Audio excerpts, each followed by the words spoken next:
민주는 며칠째 하얀 노트북 화면 앞에 앉아 손을 키보드 위에 올려놓았지만 한 글자도 치지 못하고 있었다. 서울의 한 작은 영화사 대표인 그는 시간이야말로 자신의 가장 큰 적이라는 것을 잘 알고 있었고, 특히 투자자가 새 시나리오를 기다리고 있는 지금은 더욱 그랬다. 평생 처음으로 다음 작품이라는 네 글자가 바위처럼 무겁게 느껴졌다. 아내 지민은 며칠 동안 말없이 남편을 지켜보고 있었다. 어느 아침, 그녀는 그의 어깨에 손을 얹고 조심스럽게 말했다. 오빠, 나 수진 언니를 며칠 동안 여기서 지내게 해줄까? 혹시 언니가 오빠 영감 찾는데 도움이 될지도 모르잖아.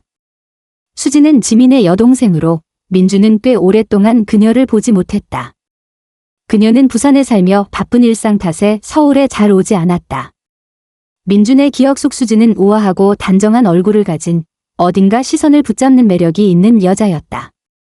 그날 오후, 서울에는 갑작스럽게 가벼운 비가 내렸다. 민준이 갓 따뜻한 차를 따르던 순간 초인종 소리가 울렸다. 문을 열자 수진이 베이지색 트렌치코트를 입고 서 있었고 어깨에는 빗방울이 아직 남아 있었다. 길게 늘어진 머리카락이 그녀의 움직임에 따라 살짝 흔들렸고 은은한 자스민 향이 바람을 타고 방 안으로 스며들었다. 오빠, 오랜만이에요. 수진이 부드럽게 미소 지으며 말했다. 단순한 인사였지만 그 음색은 그의 귀 속에 오래 남았다.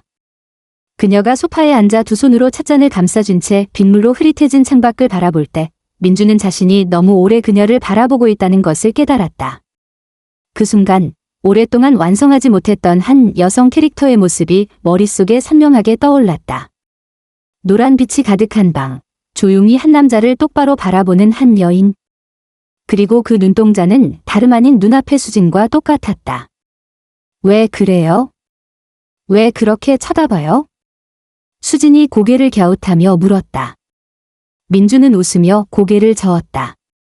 아, 방금 시나리오에 쓸 한 장면이 떠올랐어. 그는 몰랐다. 그저 흘려 한 말이 둘 다 돌아갈 수 없는 날들의 시작이 될 줄은. 그날 저녁은 묘하게 가라앉은 침묵 속에서 흘러갔다. 포크와 나이프가 접시를 스치는 소리, 발코니 밖에 떨어지는 빗방울 소리만이 공간을 채웠다. 수진이 설거지를 마친 뒤 민주는 두꺼운 시나리오 노트를 펼쳐놓은 채 소파에 앉아 그녀를 불렀다. 수진, 이리 좀 와줄래? 그녀는 부엌 수건으로 손을 닦으며 다가왔다. 민주는 한 단락의 대본을 건네며 낮게 말했다.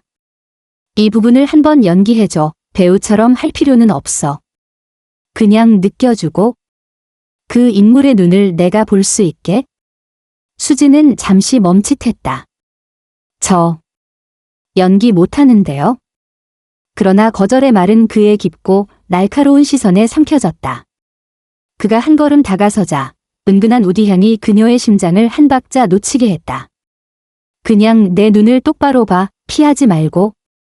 눈이 마주친 순간 그녀는 자신의 심장이 뛰는 소리를 똑똑히 들었다. 숨결이 그녀의 입술에 닿을 만큼 가까웠지만 그는 손을 대지 않았다. 대신 눈빛이 그녀의 모든 방어막을 벗겨내고 있었다. 그는 살짝 고개를 기울이며 술기운 섞인 목소리로 말했다.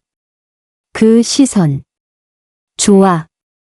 그러곤 불쑥 손을 내밀었다. 여기에 손을 올려. 그녀는 머뭇거리다 그의 손등에 손가락을 올렸다. 그 온기가 핏줄 속으로 스며들어 척추를 따라 전류처럼 번졌다.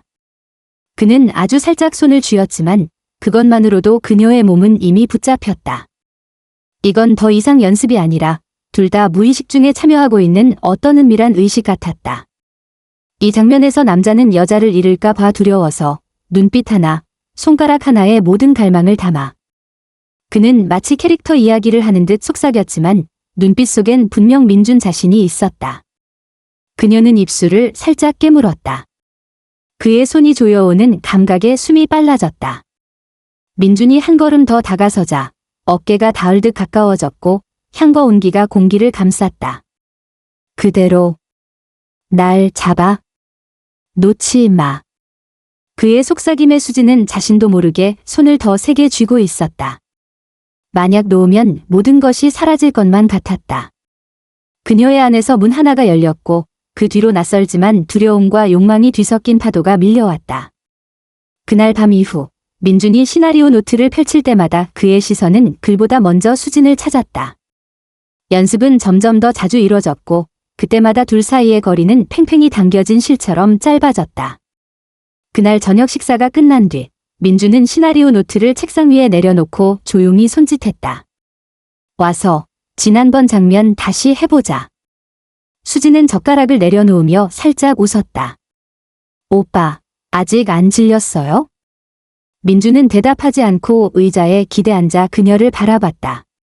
그녀가 다가와 그의 앞에 서자 그는 낮고 단호한 목소리로 말했다. 이번엔 눈빛만이 아니야. 내 어깨에 손을 올려.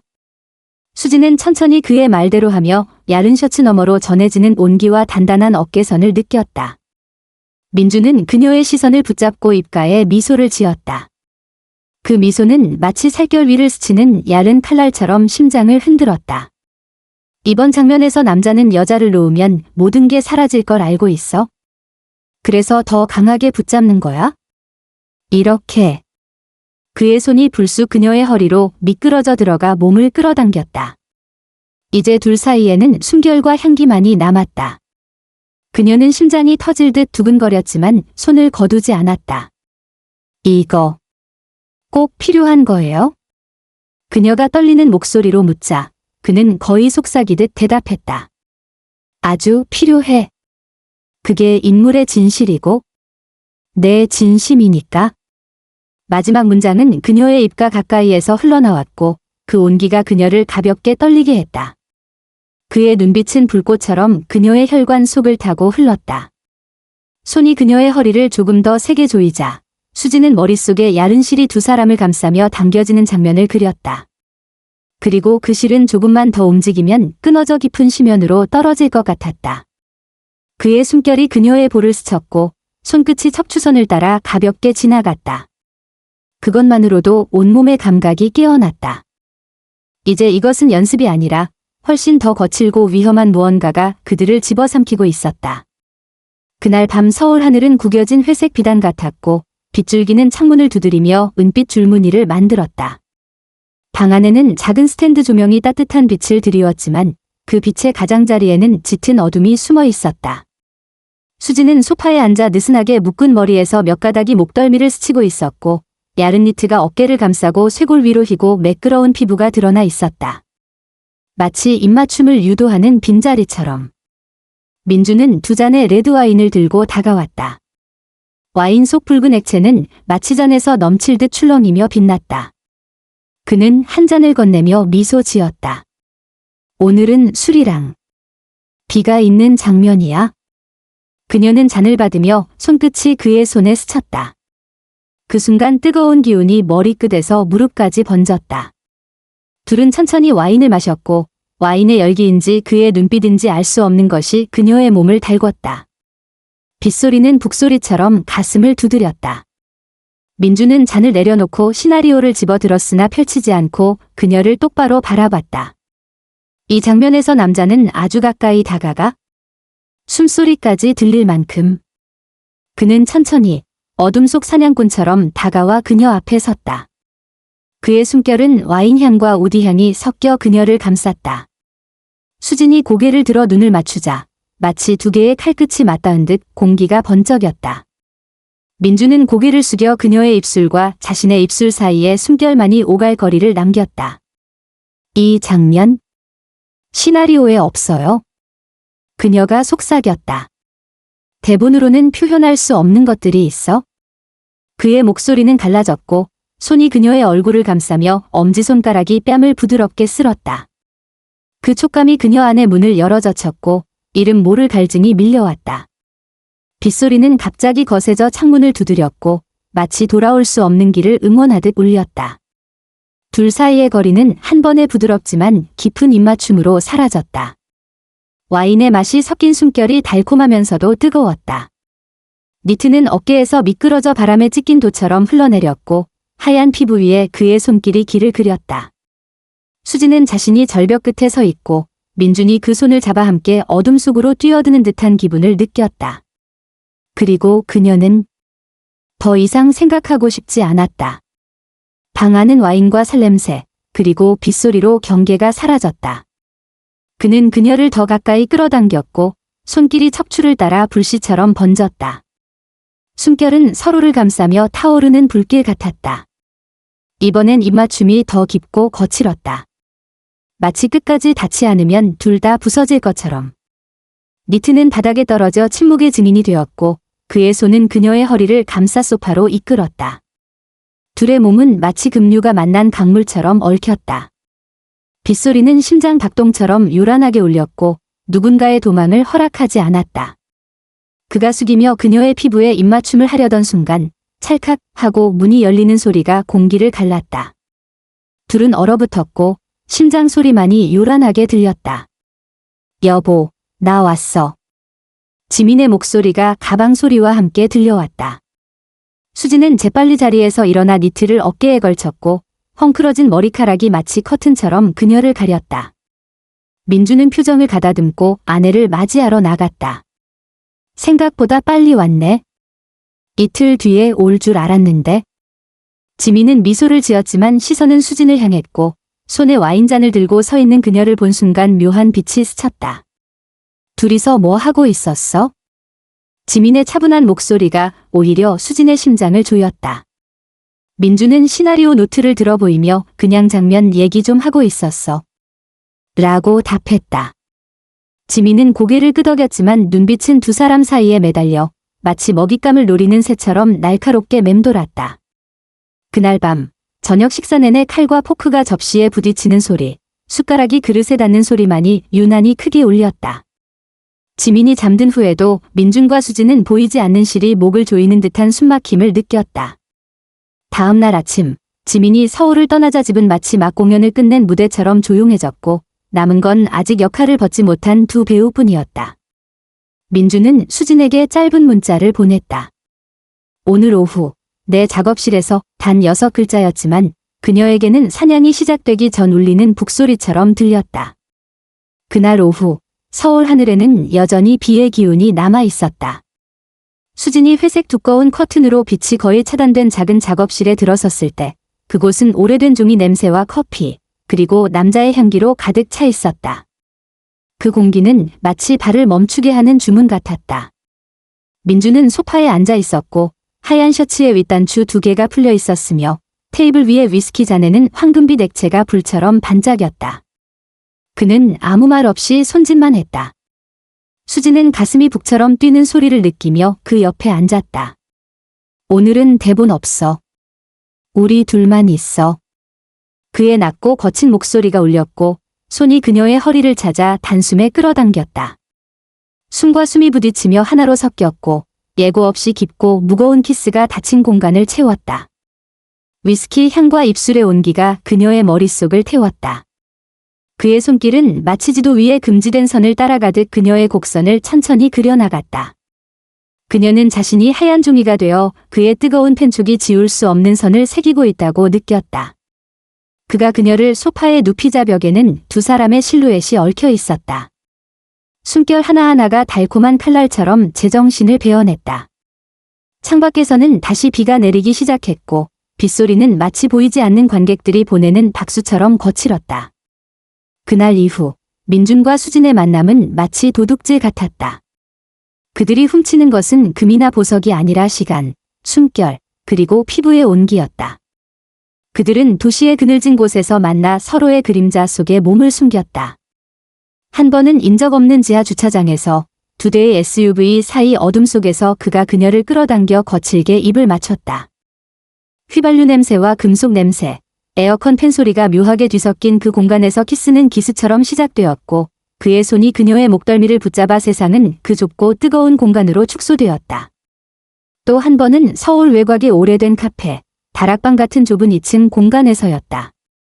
작은 원형 창문으로 들어온 빛이 그녀의 피부에 내려앉아 황금빛 곡선을 드러냈다. 그는 뒤에서 다가와 그녀의 목덜미에 입을 맞추었고 숨결은 뜨거워 커피 향마저 달콤하게 바꿔버렸다. 그들은 들킬까 봐 두려워하지 않았다. 오히려 만나지 못할까 봐 두려웠다. 헤어질 때마다 시선은 아직 붙잡혀 있었고 떨어져도 마치 보이지 않는 자석처럼 진동했다. 그들이 택한 장소는 늘 안전과 위험의 경계였다. 국도변 작은 호텔에 짙은 붉은 커튼이 드리운 방, 비 오는 거리를 내려다보는 시간제방, 심지어는 버려진 건물의 어두운 계단까지. 문이 닫히면 그들은 폭풍처럼 서로에게 달려들었고 떠난 뒤에는 남은 향기와 구겨진 침대 시트만이 증거로 남았다. 그날 밤 수지는 민준이 미리 빌려둔 작은 방에 들어섰다. 아무 말 없이 검은 코트를 벗어 걸자 안에는 몸에 꼭 맞는 베이지색 실크 드레스가 있었다. 조명이 비칠 때 그 야른 천 너머로 부드러운 윤곽이 드러났다. 그녀의 눈빛은 폭풍 전의 호수처럼 깊고 고요했다. 민주는 움직이지 않은 채 서 있었지만 온몸의 근육이 활시위를 당긴 것처럼 팽팽했다. 그는 다가와 그녀를 품에 끌어안았고 숨결이 목덜미에 닿아 그녀의 등이 떨렸다. 해가 우리를 비출 때까지 여기 있어 줘. 그의 쉰 목소리는 약속 같으면서도 판결 같았다. 키스는 목마른 자가 샘물을 만난 듯 급했고 그의 손이 그녀의 따뜻하고 매끄러운 피부를 따라 움직였다. 그녀는 그의 목을 감싸주며 조금도 놓지 않으려 했다. 실크 드레스가 어깨에서 흘러내리자 하얀 어깨가 드러났고 그는 멈출 수 없었다. 둘은 침대 위로 쓰러졌고 하얀 시트는 두 몸의 무게에 구겨졌다. 그의 손길이 그녀의 피부 위에 보이지 않는 소유의 흔적을 남겼고 그녀의 숨은 끊어질 듯 이어졌다. 창밖 도시의 불빛과는 상관없이 방 안에는 노란 조명이 알몸의 조각들을 감싸고 있었고 벽에는 두 사람의 그림자가 살아 움직였다. 그들은 서두르지 않았지만 멈추지도 않았다. 마치 매 순간이 마지막일 것을 알고 있는 듯 숨이 가라앉자 그녀는 그의 가슴에 손을 얹고 뛰는 맥박을 느끼며 누워 있었다. 새벽빛이 커튼 틈으로 스며들어 피부 위에 옅은 금빛을 뿌렸다. 수지는 조용히 일어나 드레스를 입었다. 그녀의 동작 하나하나가 공기를 가르는 얇은 칼날 같았다. 뒤돌아보지 않고 방을 나섰고 향기가 은은히 남았다. 민주는 침대에 누운 채 천장을 바라봤다. 방 안은 수진이 떠난 뒤 텅 비어 있었고 커튼이 살짝 흔들리며 그녀의 향기가 공기 속에 희미하게 남아 있었다. 테이블 위에는 시나리오 원고가 펼쳐져 있었지만 첫 페이지는 여전히 하얀 여백뿐이었고 그 위에 힘있게 그러나 미세하게 떨린 필체로 수진이라는 이름만이 쓰여 있었다. 민주는 손바닥을 그 이름 위에 올리며 마치 아직도 뜨거운 무언가를 만지는 듯한 기분에 잠겼다. 눈을 감자 그녀의 숨가쁜 호흡과 손끝에 전해지던 뜨겁고 촉촉한 감각이 생생하게 되살아났다. 그는 알았다. 영감을 얻는다거나 연습이라는 명분은 오래전부터 숨어있던 불꽃을 가리기 위한 얇은 장막일 뿐이었다. 그 불은 이미 시나리오를 태워버렸고 모든 규칙을 잿더미로 만들었으며 남은 건 타오른 욕망과 들킬까 두려운 것보다 더 큰 공허함이었다. 창밖거리는 아침을 맞아 분주했지만 그의 시간은 여전히 수진이 문을 나서던 그 순간에 멈춰 있었다. 그는 휴대폰을 켜 마지막 메시지를 오랫동안 바라보다가 손가락으로 우린 아직 끝나지 않았어라는 네 글자를 천천히 입력했다. 하지만 보내지 않았다. 창문 유리에 비친 얼굴은 모든 것을 잃었음에도 다시 그 불 속으로 뛰어들고 싶은 남자의 얼굴이었다.